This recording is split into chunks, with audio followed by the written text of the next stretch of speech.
Hello friends, welcome to Madurai to Malaysia cooking channel. இன்றைக்கி நம்ம ஒரு ரொம்பவே சூப்பரான அதே நேரம் சுவையான ஒரு மீன் குழம்பு தாங்க பார்க்க போகிறோம். அதுதான் கல்கத்தா ஸ்டைல் மீன் குழம்பு. வாங்க அது எப்படி பண்ணலான்னு பார்க்கலாம்.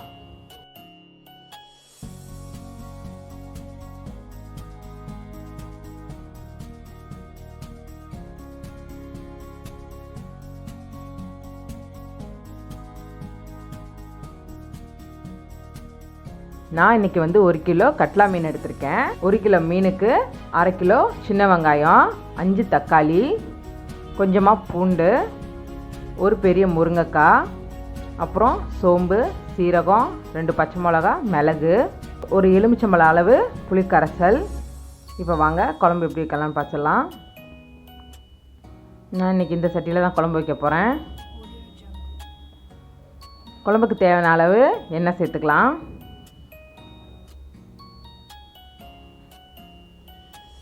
இப்போது குழம்பு தாளிச்சிடலாம். ஜீரகம், சோம்பு, மிளகை பார்த்திங்கன்னா நான் இடித்து வச்சுருக்கேன். இந்த மாதிரி இடித்து வச்சுக்கோங்க. எல்லாம் போட்டு இப்போ நம்ம குழம்பு தாளிச்சிக்கலாம். இந்த குழம்பு ரொம்ப காரமாகவும் இருக்காது, அதே நேரம் ரொம்ப சுவையாகவும் இருக்கும்.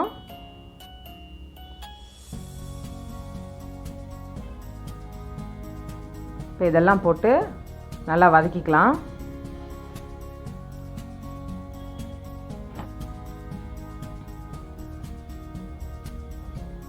பாருங்கள், இப்போ நல்லா பொரிஞ்சிருச்சு எல்லாமே.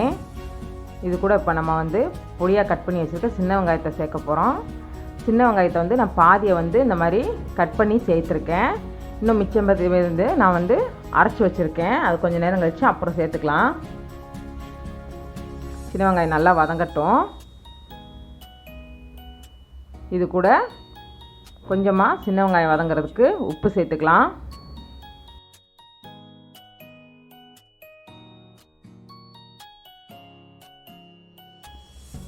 இப்போது 5-6 பல் பூண்டையும் இது கூட சேர்த்துக்கலாம்.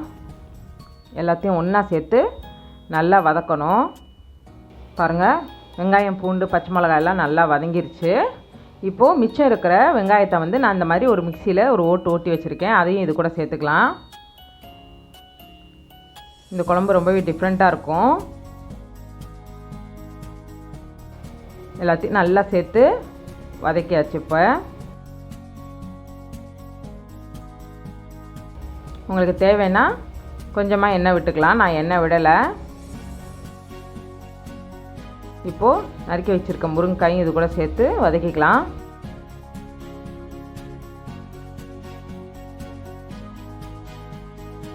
பொடியாக கட் பண்ணி வச்சுருக்கேன் தக்காளி.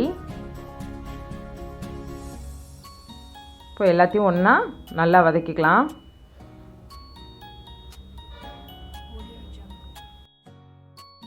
இப்போது 1/2 டேபிள் ஸ்பூன் மஞ்சப்பொடி,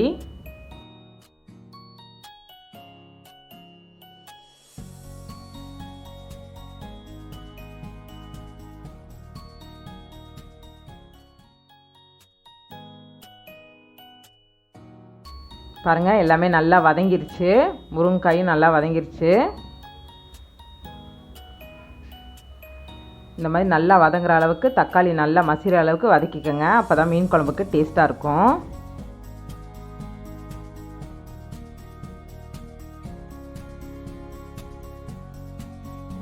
இப்போ இது கூட நான் வீட்டில் அரைச்ச குழம்பு பொடி சேர்க்குறேன். நான் காரத்துக்கு தகுந்தாப்பில் 2 டேபிள் ஸ்பூன் குழம்பு பொடி சேர்த்துருக்குறேன். நீங்களும் உங்கள் காரத்துக்கு சேர்த்தாப்பில் சேர்த்துக்கோங்க. எல்லாத்தையும் நல்லா சேர்த்து வதக்கிக்கணும். நான் இதுக்கு தனி மிளகாப்பொடி சேர்க்கலை, குழம்பு பொடி மட்டும்தான் சேர்த்துருக்கேன். இப்போது குழம்புக்கு தேவையான அளவு உப்பு சேர்த்துக்கலாம். ஏற்கனவே நான் வதக்கிறதுக்கு வேறு உப்பு போட்டிருந்தேன். அதனால் இப்போ நான் கம்மியாக தான் உப்பு சேர்த்துருக்கேன். லோ ஃப்ளேமில் வச்சு எல்லாத்தையும் நல்லா வதக்கிக்கோங்க. உங்களுக்கு தேவைன்னா நீங்கள் கொஞ்சம் எண்ணெய் சேர்த்துக்கலாம். பாருங்கள், எல்லாம் நல்லா மசிஞ்சு வதங்கிருச்சு. இப்போ இது கூட புளிக்கரைசலை சேர்த்துக்கலாம். புளிக்கரைசலை நான் கொஞ்சம் தான் சேர்த்துருக்கேன். இந்த கிரேவி கொதிக்கிறதுக்காக நான் கொஞ்சமாக சேர்த்து ஒரு 5 to 10 மினிட்ஸ் இந்த புளி கரைசலை கொதிக்க விடலாம்.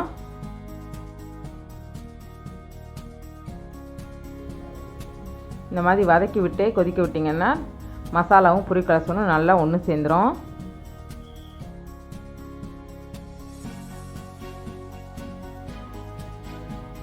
பாருங்கள், இப்போ ஓரளவுக்கு நல்லா கொதிச்சிருச்சு. இது பாருங்கள், எல்லாம் கிரேவி புளி கரைசல்லாம் நல்லா மசிஞ்சு ஒன்றாயிருச்சு. இப்போ இது கூட வந்து நம்ம மிச்சம் இருக்கிற புளி கரைசலையும் சேர்க்க போகிறோம். பாருங்கள், இந்த புளி கரைசலையும் இப்போ இது கூட சேர்த்து தண்ணி சேர்த்துக்கலாம்.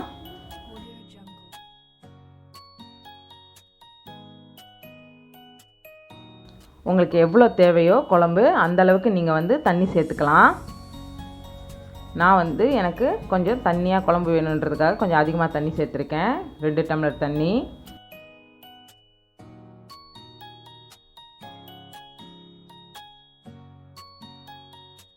பாருங்கள், நல்லா கொதி வந்துருச்சு. இப்போ குழம்பு இந்த மாதிரி கொதி வரும்போது நீங்கள் மீனை சேர்க்கணும். நான் வந்து இப்போது ஒரு 5 to 10 மினிட்ஸ் தான் விட்டேன். நல்லா கொதி வந்துருச்சு. இந்த நேரம் வந்து நம்ம மீனை வந்து குழம்போடு சேர்த்துக்கலாம். நான் வந்து பீசஸ் எல்லாம் பொரிக்கிறதுக்கு எடுத்துட்டேன். அதனால் மண்டையும் வாழையும் மட்டும்தான் போட்டு குழம்பு வைக்கிறேன்.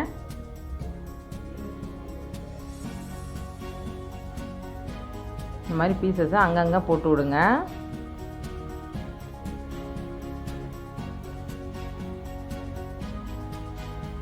இப்போ வந்து நம்ம எல்லா பீஸையும் குழம்புல போட்டாச்சு. இதை வந்து ரொம்ப கரண்டி விட்டு கிண்ட வேணாம், ஏன்னா மீன் உடஞ்சிரும். அதனால் சும்மா லைட்டாக மேலாப்பில் கிண்டி விட்டுட்டு நம்ம வந்து மூடி வச்சிடலாம் குழம்ப. பாருங்கள், நல்லா கொதிக்குது. இந்த நேரம் மூடி வச்சுட்டு கொஞ்சம் சிம்மில் வச்சுக்கலாம். நான் வந்து 20 நிமிஷம் விட்டுருக்கேன், ஏன்னா இந்த மீன் சீக்கிரம் வெந்துடும். 20 நிமிஷம் விட்டால் போதும், நல்லா வெந்துடும். வாங்க, இப்போ 20 நிமிஷம் ஆச்சு. பாருங்கள், சுவையான சூப்பரான கல்கத்தா மீன் குழம்பு ரெடி ஆயிடுச்சுங்க. பாருங்கள், மீனெல்லாம் நல்லா வெந்துருச்சு.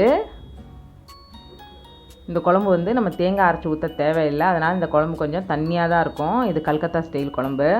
பாருங்கள், மீன் சூப்பராக வெந்துருச்சு. இந்த குழம்பு நீங்களும் வீட்டில் செஞ்சு பாருங்கள், ரொம்ப டேஸ்ட்டாக இருக்கும். ரொம்ப ஈஸி தான் இந்த குழம்பு. அவ்வளோதான் ஃப்ரெண்ட்ஸ், ரொம்பவே சுவையான அதே நேரம் சூப்பரான கல்கத்தா ஸ்டைல் மீன் குழம்பு ரெடி ஆயிடுச்சு. கண்டிப்பாக நீங்கள் இதை வீட்டில் செஞ்சு பாருங்கள். உங்களை நான் அடுத்து ஒரு சூப்பரான வீடியோவில் சந்திக்கிறேன். லைக் பண்ணுங்க, ஷேர் பண்ணுங்க, சப்ஸ்கிரைப் பண்ணுங்க, பெல் ஐகான் கிளிக் பண்ணுங்க. எங்க அம்மா சமையல வீட்டுல நீங்களும் செஞ்சு பாருங்க. எங்களுக்கு கமெண்ட் பண்ணுங்க. பை.